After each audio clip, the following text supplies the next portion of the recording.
ಎಷ್ಟು ಈಸಿಯಾಗಿ Kerala style chicken ಕರಿ ಮಾಡೋದು ಅಂತ ಈಸಿಯಾಗಿ ಮನೇಲಿರೋ ಇಂಗ್ರೀಡಿಯೆಂಟ್ಸ್ ಎಲ್ಲ ಹೇಳ್ಕೊಟ್ಟಿದ್ದೀನಿ. ಟೇಸ್ಟ್ ತುಂಬಾ ಚೆನ್ನಾಗಿರುತ್ತೆ. ಈ ವಿಡಿಯೋನ ಎಲ್ಲೂ ಸ್ಕಿಪ್ ಮಾಡದೆ ಕೊನೆ ತನಕ ನೋಡಿ. ಹಾಯ್ ಫ್ರೆಂಡ್ಸ್, ನಾನು ನಿಮ್ಮ ಚೈತ್ರ ಕಿಚನ್. ನೀವು ನೋಡ್ತಿದ್ದೀರಾ ಚೈತ್ರ ಕಿಚನ್ ಯೂಟ್ಯೂಬ್ ಚಾನಲ್. ನಾನು ಇವತ್ತು ಕೇರಳ ಸ್ಟೈಲಲ್ಲಿ ಕರಿ ಮಾಡೋದು ಹೇಗೆ ಅಂತ ಹೇಳ್ಕೊಡ್ತೀನಿ. ಚಿಕನ್ ಕರಿ ಈಸಿಯಾಗಿ ಮಾಡ್ಕೋಬಹುದು. ನಾನು ಅರ್ಧ ಕೆಜಿ ಚಿಕನ್ ತೊಗೊಂಡಿದ್ದೀನಿ, ಸಣ್ಣ ಕಟ್ ಮಾಡಿಸಿ ಇಟ್ಕೊಂಡಿದ್ದೀನಿ. ಒಂದು ಮೀಡಿಯಂ ಸೈಜದು ಈರುಳ್ಳಿ, ಶುಂಠಿ ಬೆಳ್ಳುಳ್ಳಿ ಪೇಸ್ಟು 2 ಟೇಬಲ್ ಸ್ಪೂನು, ಜೀರಿಗೆ, ಮೆಣಸು, ಅಚ್ಕಾರದ ಪುಡಿ, ಸಂಬಾರ, 3 ಮೆಣಸಿನ್ಕಾಯಿನ ಕಟ್ ಮಾಡಿ ಇಟ್ಕೊಂಡಿದ್ದೀನಿ, ಹಸಿ ಮೆಣಸಿನ್ಕಾಯಿ, ಕೊತ್ತಂಬರಿ ಸೊಪ್ಪು, ಒಣಮೆಣಸಿನ್ಕಾಯಿ ತೊಗೊಂಡಿದ್ದೀನಿ 4 ರಿಂದ 5, ಅಡುಗೆ ಅರಿಶಿನ, ರುಚಿಗೆ ತಕ್ಕಷ್ಟು ಉಪ್ಪು. ಈಗ ಚಿಕನ್ನ ಫಸ್ಟ್ ಮ್ಯಾರಿನೇಟ್ ಮಾಡಿ ಇಡಬೇಕು. ಚಿಕನ್ನ ನೀಟಾಗಿ ವಾಶ್ ಮಾಡಿ ಅಚ್ಕಾರದ ಪುಡಿ ಹಾಕೊಳ್ತಾ ಇದ್ದೀನಿ, 1.5 ಟೇಬಲ್ ಸ್ಪೂನ್ ಅಷ್ಟು. ನೀವು ಖಾರ ಇಷ್ಟಪಡೋರಾದ್ರೆ 2 ಟೇಬಲ್ ಸ್ಪೂನ್ ಹಾಕೊಳ್ಳಿ. ಶುಂಠಿ ಬೆಳ್ಳುಳ್ಳಿ ಪೇಸ್ಟು ಮನೆಯಲ್ಲೇ ಮಾಡಿರೋದು ಫ್ರೆಶ್ ಆಗಿ, ಅಡುಗೆ ಅರಿಶಿನ, ಚಿಕನ್ಗೆ ಎಷ್ಟು ಬೇಕು ನೋಡ್ಕೊಂಡು ಉಪ್ಪನ್ನ ಸೇರಿಸ್ಕೊಳ್ಳೋಣ. ಇನ್ನೂ ಒಂದು 10 ನಿಮಿಷ ಮ್ಯಾರಿನೇಟ್ ಮಾಡಿ ಇಟ್ಕೊಳ್ಳೋಣ. ಇನ್ನೇನು ಎಕ್ಸ್ಟ್ರಾ ಏನು ಬೇಡ. ಇದು ರಸಮ್ ಮತ್ತು ಅನ್ನ ಸಾಂಬಾರ್ ಜೊತೆ ಚೆನ್ನಾಗಿರುತ್ತೆ. ಬೇಳೆ ತಿಳಿ ಸಾರು ಮತ್ತು ವೈಟ್ ರೈಸ್ ಜೊತೆ ತಿನ್ನೋಕ್ಕೂ ಚೆನ್ನಾಗಿರುತ್ತೆ. ಸ್ನ್ಯಾಕ್ಸ್ ರೀತಿನೂ ತಿನ್ಬೋದು. ಇದನ್ನ ಇವಾಗ ಕಲಸಿ ಇಟ್ಟಿದ್ದೀನಿ. ಇದೊಂದು 10 ನಿಮಿಷ ಮ್ಯಾರಿನೇಟ್ ಆಗಲಿ. ಇವಾಗ ಏನು ಮಾಡೋದು ಅಂತ ನೋಡೋಣ ನಡೀರಿ ಫ್ರೆಂಡ್ಸ್. ಇವಾಗ ಒಂದು ಬಾಂಡ್ಲಿ ಇಟ್ಕೊಂಡಿದ್ದೀನಿ. ಇವಾಗ ಒಂದು ಪೌಡರ್ ಮಾಡ್ಕೋಬೇಕು. ಅದನ್ನ ಡ್ರೈ ಪೌಡರೇ ಮಾಡ್ಕೋಬೇಕು, ಎಣ್ಣೆ ಏನು ಹಾಕೊಂಡು ಮಾಡ್ಕೊಳ್ಳೋದು ಬೇಡ. ಅದಕ್ಕೆ 1 ಟೇಬಲ್ ಸ್ಪೂನ್ ಅಷ್ಟು ಧನಿಯಾ ಕಾಳನ್ನ ಸೇರಿಸ್ಕೊಳ್ತಾ ಇದ್ದೀನಿ. ಜೀರಿಗೆ, ಮೆಣಸು ಇದಿಷ್ಟನ್ನು ರೋಸ್ಟ್ ಮಾಡ್ಕೊಳ್ಳೋಣ ಫ್ರೆಂಡ್ಸ್. ಎಣ್ಣೆ ಏನು ಹಾಕೋದು ಬೇಡ, ಪ್ಲೈನ್ ಆಗಿನ ಸ್ವಲ್ಪ ಫ್ರೈ ಮಾಡ್ಕೊಳ್ಳೋಣ.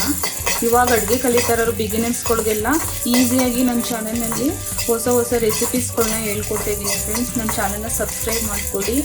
ಇದನ್ನು ಸಣ್ಣ ಉರಿಯಲ್ಲೇ ಈ ಥರ ಫ್ರೈ ಮಾಡ್ಕೊಂಡಿದ್ದಾದಮೇಲೆ 4 ಒಣಮೆಣ್ಸಿನ್ಕಾಯಿನ ಸೇರಿಸ್ಕೊಡ್ತಾ ಇದ್ದೀನಿ. ಖಾರಕ್ಕೆ ಎಷ್ಟು ಬೇಕು ನೋಡ್ಕೊಂಡು ಹಾಕೊಳ್ಳಿ. ಇದು ಮ್ಯಾರಿನೇಟ್ ಮಾಡೋದಕ್ಕೂ ನಾನು ಅಚ್ಕಾರದ ಪುಡಿನ ಯೂಸ್ ಮಾಡ್ಕೊಂಡಿದ್ದೀನಿ. ಇದು ಖಾರವಾಗಿ ತುಂಬ ಚೆನ್ನಾಗಿರುತ್ತೆ. ಇದು ಇವಾಗ ಕಂಪ್ಲೀಟಾಗಿ ತಣ್ಣಗಾಗಬೇಕು ಫ್ರೆಂಡ್ಸ್. ಇದು ಕಂಪ್ಲೀಟಾಗಿ ತಣ್ಣಗಾಗಲಿ. ಇದನ್ನು ಸೈಡಿಗೆ ಇಟ್ಕೊಳ್ತೀನಿ. ಇವಾಗ ನೆಕ್ಸ್ಟು ಬಾಂಡ್ಲಿ ಇಟ್ಕೊಂಡಿದ್ದೀನಿ ಫ್ರೆಂಡ್ಸ್. ಬಾಂಡ್ಲಿ ಕಾದಿದೆ, ಎಣ್ಣೆ ಸೇರಿಸ್ಕೊಳ್ಳೋಣ. ಕರಿ ಆಗಿರೋದ್ರಿಂದ ಇದು ಜಾಸ್ತಿ ನೀರೇನು ಹಾಕೊಳ್ಳೋದಿಲ್ಲ, ಸ್ವಲ್ಪ ಎಣ್ಣೆ ಜಾಸ್ತಿನೇ ಇರಲಿ ಫ್ರೆಂಡ್ಸ್. ಇವಾಗ ಒಂದು ಮೀಡಿಯಂ ಸೈಜ್ದು ಈರುಳ್ಳಿ ಸೇರಿಸ್ಕೊಳ್ತಾ ಇದ್ದೀನಿ.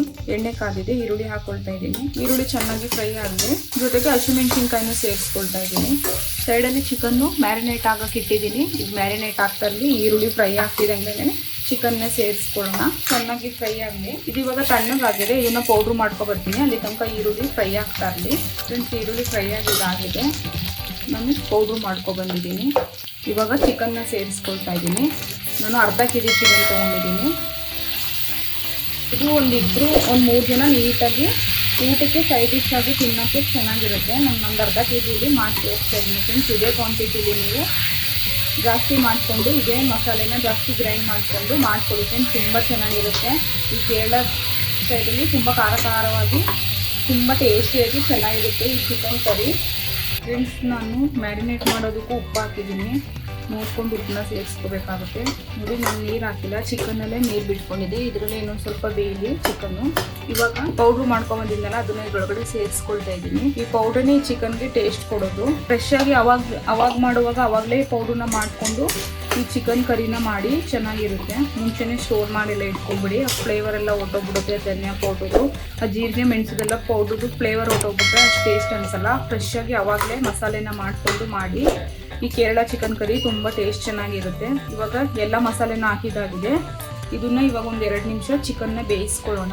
ಈ ಮಸಾಲೆ ಎಲ್ಲ ಚೆನ್ನಾಗಿ ಚಿಕನ್ಗೆ ಅಬ್ಸರ್ವ್ ಆಗಲಿ. ಒಂದು 10 ನಿಮಿಷ ಇದನ್ನ ಸಣ್ಣ ಉರಿಯಲ್ಲೇ ಬೇಯಿಸ್ಕೊಳ್ಳೋಣ ಫ್ರೆಂಡ್ಸ್. ನೋಡಿ, ಮಸಾಲೆ ಎಲ್ಲ ಹಾಕಿದ್ದಾದ್ಮೇಲೆ ಸೈಡಲ್ಲೆಲ್ಲ ಎಣ್ಣೆ ಬಿಟ್ಕೊಳ್ತಾ ಇದೆ. ಈಗ ಒಂದು ಅರ್ಧ ಲೋಟದಷ್ಟು ನೀರನ್ನ ಹಾಕಿ ಚಿಕನ್ನ ಬೇಯಿಸ್ಕೊಳ್ಳೋಣ. ಇವಾಗ ಒಂದು 70% ಬೆಂದಿದೆ. ಇನ್ನೊಂದು ಸ್ವಲ್ಪ ನೀರನ್ನ ಹಾಕಿ ಈ ಥರ ಬೇಯಿಸ್ಕೊಳ್ಳೋಣ. ಬೇಗ ಬೆಂದ್ಬಿಡುತ್ತೆ ಚಿಕನ್ನು. ಸಾಕು ನೀರು ಒಂದು ಅರ್ಧ ಲೋಟದಷ್ಟು ಹಾಕೊಂಡಿದ್ದೀನಿ. ಯಾಕೆಂದರೆ ಈ ಮಸಾಲೆ ಎಲ್ಲ ಚಿಕನ್ಗೆ ಚೆನ್ನಾಗಿ ಕೋಟಿಂಗ್ ಆಗಬೇಕಲ್ಲ, ಅದರಿಂದ ಒಂದು ಅರ್ಧ ಲೋಟದಷ್ಟು ನೀರು ಹಾಕೊಳ್ಳಿ.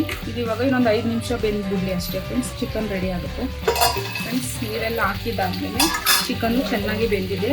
ಲಾಸ್ಟಲ್ಲಿ ಕೊತ್ತಂಬರಿ ಸೊಪ್ಪನ್ನ ಸೇರಿಸ್ಕೊಳ್ತಾ ಇದ್ದೀನಿ. ಒಂದು 1/2 ಅವರಲ್ಲೆಲ್ಲ ಈ ಕೇರಳ ಸ್ಟೈಲ್ ಚಿಕನ್ ಕರಿ 1/2 ಅವರಲ್ಲೆಲ್ಲ ರೆಡಿ ಆಗಿಬಿಡುತ್ತೆ ಫ್ರೆಂಡ್ಸ್. ತುಂಬ ಟೇಸ್ಟ್ ಚೆನ್ನಾಗಿರುತ್ತೆ. ಖಾರವಾಗಿ ಬೆಳ್ಳೆಲ್ಲ ಚೀಪಿ ತಿನ್ನೋ ಥರ ಇರುತ್ತೆ. ಇದು ಮನೇಲಿ ಮಾಡಿ ಫ್ರೆಂಡ್ಸ್. ಹೇಗೆ ಬಂದಿತ್ತು ಅಂತ ಕಮೆಂಟ್ಸ್ ಮಾಡಿ. ತುಂಬ ಟೇಸ್ಟಿಯಾದ Kerala style chicken curry ready ಆಗಿದೆ. ಇವಾಗ ಪ್ಲೇಟಿಗೆ ಬಡಿಸ್ಕೊಳ್ಳೋಣ. ನೋಡ್ಕೊಬಂದ್ರಲ್ಲ ಫ್ರೆಂಡ್ಸ್, ಎಷ್ಟು ಈಸಿಯಾಗಿ ಕೇರಳ ಸ್ಟೈಲ್ ಚಿಕನ್ ಕರಿ ಮಾಡೋದು ಅಂತ ಈಸಿಯಾಗಿ ಮನೇಲಿರೋ ಇಂಗ್ರೀಡಿಯೆಂಟ್ಸ್ ಎಲ್ಲ ಹೇಳ್ಕೊಟ್ಟಿದ್ದೀನಿ. ಟೇಸ್ಟ್ ತುಂಬ ಚೆನ್ನಾಗಿರುತ್ತೆ. ವಿಡಿಯೋ ಇಷ್ಟ ಆದರೆ ಲೈಕ್ ಮಾಡಿ, ಶೇರ್ ಮಾಡಿ, ಸಬ್ಸ್ಕ್ರೈಬ್ ಮಾಡ್ಕೊಳ್ಳಿ. ಮತ್ತೆ ಸಿಗ್ತೀನಿ ಇನ್ನೊಂದು ರೆಸಿಪಿ ಒಂದಿಗೆ. ನಾನು ನಿಮ್ಮ ಚೈತ್ರ ಕಿಚನ್.